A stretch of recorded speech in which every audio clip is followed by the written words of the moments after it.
Namaskar everyone. In last lecture, we have discussed about the acts which were formed before 1858, यानी कि वो सारे act जो 1858 के पहले बनाए गए थे. Now, in today's lecture, we will discuss about the acts which were formed after 1858, यानी कि वो वाले एक्ट जिनको 1858 के पश्चात ब्रिटिश सरकार द्वारा बनाया गया था उनके बारे में हम इस लेक्चर में डिस्कशन करेंगे. We all know that after the revolt of 1857 यानी कि 1857 के विद्रोह के पश्चात the British ruler felt that it was necessary for them to cooperate with the Indians. So they followed the policy of cooperation and association with Indians. That's why these three acts were enacted. यहाँ हम तीन महत्वपूर्ण acts की बात करेंगे जिनमें पहला है इंडियन काउंसिल एक्ट ऑफ 1861 यानी कि 1861 का एक्ट या फिर अधिनियम. अगर हम इसके मेन फीचर्स की बात करें, the first feature of this act is very important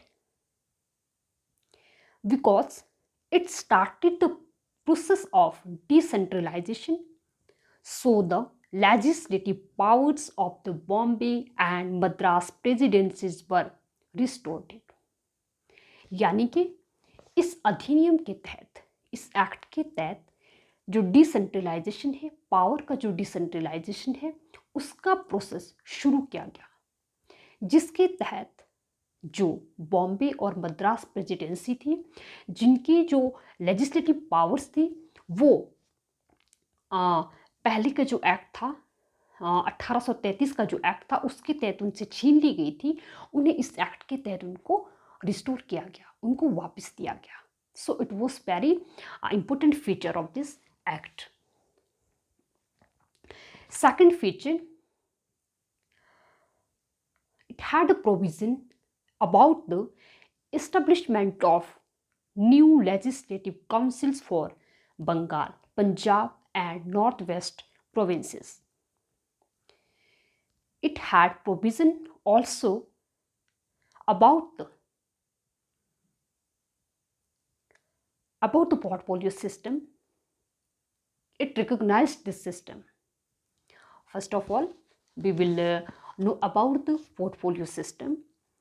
Under this system, a member of the Viceroy Council was made in charge of one or more departments of the government and who was authorized to issue final order on behalf of the council. This act also empowered the Viceroy to issue ordinances without the concurrence of Legislative Council during the time of emergency. All these are the important features of the Indian Council Act of 1861. Now, Indian council act of 1892 यानी कि 1892 का जो act है उसके प्रावधानों के बारे में हम बात करते हैं. This act increased the number of additional members in the central and provincial legislative councils. This act also increased the functions of legislative councils. It gave more powers of discussing the budget and addressing question to the executive. कहने का मतलब ये है कि इस अधिनियम के तहत जो लेजिस्लेटिव काउंसिल है उसकी पावर्स को इंक्रीज किया गया था. अब हम बात करते हैं तीसरे एक्ट की. It was Indian council act of 1909. It's very important act. It is known as the Morley-Minto reform. Because we all know that Morley was the Secretary of State for India and Lord Minto was the viceroy of India. इसी कारण इसको Morley Minto reform कहा जाता है। इस act के अंदर बहुत ही महत्वपूर्ण कुछ प्रावधान किए गए थे, कुछ इसकी बहुत महत्वपूर्ण फीचर्स है।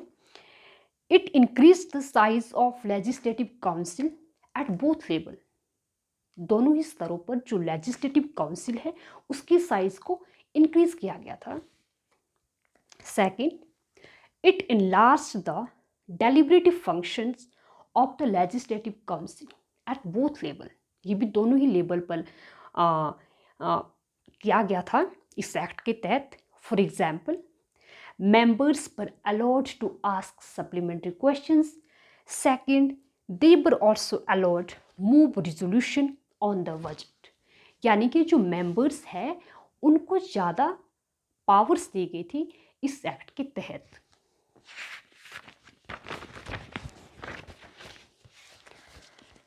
This act had provision for the association of Indians with the executive councils of Viceroy and Governor। जो सत्येंद्र प्रसाद सिन्हा थे, he was first Indian which joined the Viceroy's executive council and he was appointed as law member। तो ये भी एक act की एक बहुत ही महत्वपूर्ण विशेषता है। अगली जो फीचर है ये बहुत एग्जाम पॉइंट ऑफ व्यू से बहुत इम्पोर्टेंट है। This act introduced a system of communal representation for Muslims. यहीं से जो भारत के अंदर जो सांप्रदायिकता है उसकी जो जड़ें है, उसकी जो रूट्स है वो और ज़्यादा मजबूत हो गई थी। Because this act accepted the concept of separate electorate।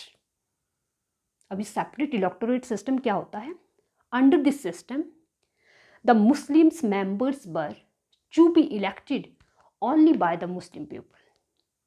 उन्हें कोई दूसरा जो क्लास है, हिंदू है, सिख है, कोई भी दूसरे जो कम्युनिटी के जो लोग हैं वो इलेक्ट नहीं कर सकते, बल्कि जो मुस्लिम रिप्रेजेंटेटिव है उनको सिर्फ और सिर्फ जो मुस्लिम लोग ही उनको इलेक्ट कर सकते हैं।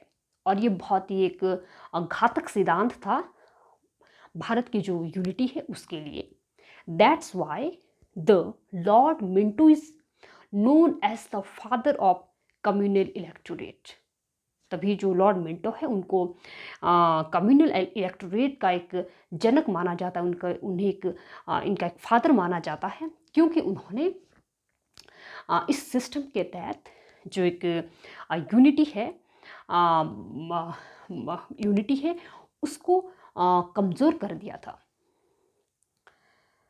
This act had another provision for the separate representation of presidency corporation, chamber of commerce, universities and zamindars. ये भी इस एक्ट का एक महत्वपूर्ण फीचर है। Now we will take a quick revision of this lecture.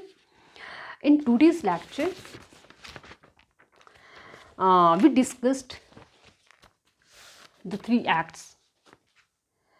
First is the Indian Council Act of 1961, which is important because it started the process of decentralization and it emphasized on the autonomy of provinces।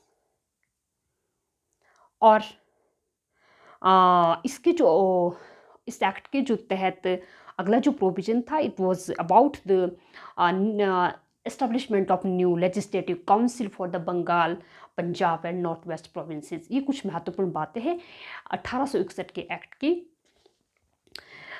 Then Indian council act of 1892 और Indian council act of 1909 which is known as the Morley Minto reform. और इसका जो एक महत्वपूर्ण खासियत है वो separate electorate plus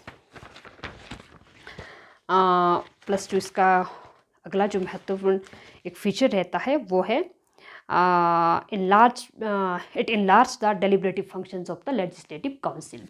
ये कुछ एक महत्वपूर्ण बिंदु है जो कि इस एक्ट में हमें ध्यान में रखने चाहिए। सो यही कुछ आज के इस लेक्चर के बिंदु है। Thank you.